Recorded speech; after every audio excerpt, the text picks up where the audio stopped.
Hey everybody, Gary here, and today I want to talk about why megapixels matter in photography and how having more megapixels can let you change a photo from something like this into this.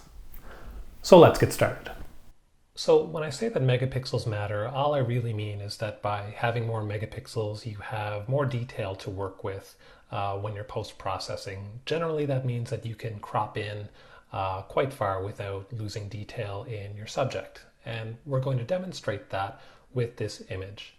So this image I actually took at the office, just looking out the window into the courtyard, and I happen to have with me my A7 II, which has a 24 megapixel sensor, and it was paired with the Sony 55mm f1.8, which is a very sharp prime lens. So that combination of a high megapixel sensor and a very sharp lens gives you a lot of actual, perceived or captured detail that you can then work with in post. So let's see how this works. Basically, we're going to go to the crop tool, and we're going to go with the 10:8 or 5:4 aspect ratio, the popular Instagram ratio, and we're just going to crop in here on this deer, and I think that looks quite nice.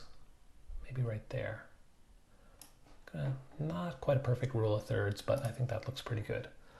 All right, so we've cropped this in from a 24 megapixel image to a 3.6 megapixel image. So that's about an eighth of the actual information gathered by the sensor, and we still have a lot of detail to work with.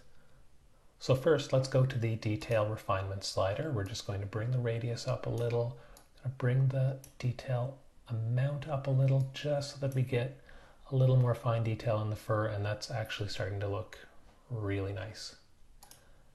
Now, one other thing we can do, because I wasn't shooting with the polarizing filter, we've got a little bit of glare going on here.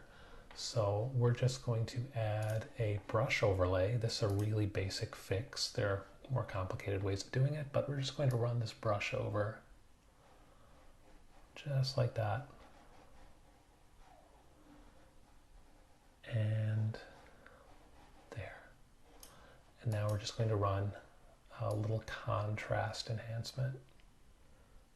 There, that's looking a lot better. Let's actually bring this down. Just paint in a little more contrast in some areas. Here in the shadows. Right there. All right. That looks pretty good. We've got a little bit of greenish here, but we're not going to worry about that. It's not the point of the video. So we're just going to develop this raw image.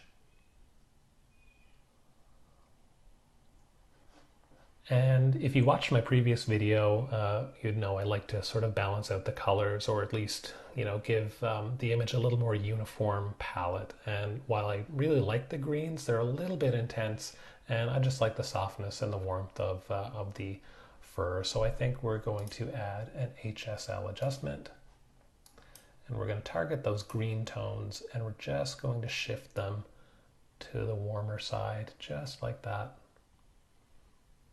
I like that. I like that a lot.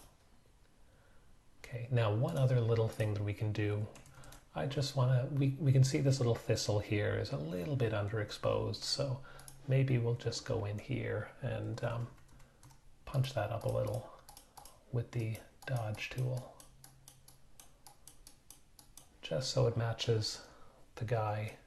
Whoops, view, zoom to fit, there we go, there. So those guys match in tone. Now, if there's one other thing that we can do, I think we can add, maybe we can lift the shadows just a little bit. I don't want to do this globally, but I do want to do that particularly for the fawn. So we're just going to invert that adjustment layer, and we're just going to gently paint that back in.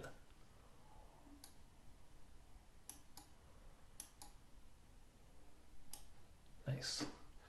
And I think we'll do the same thing with a contrast adjustment. just to give it a little more crunch and a little more brightness. There. Normally something I do with a tone curve, but actually I kind of like that. Yeah, I think that's a pretty good output image. So what we're going to do, we're just going to go to export.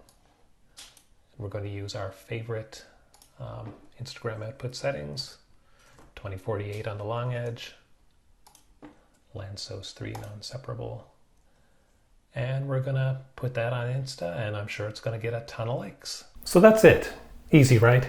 If you've got any questions, make sure you leave them in the comments section below. Give the video a thumbs up if you liked it, subs if you loved it. Make sure you hit that bell notification so you get notified the next time I upload something else. And until next time, take more photos. Later.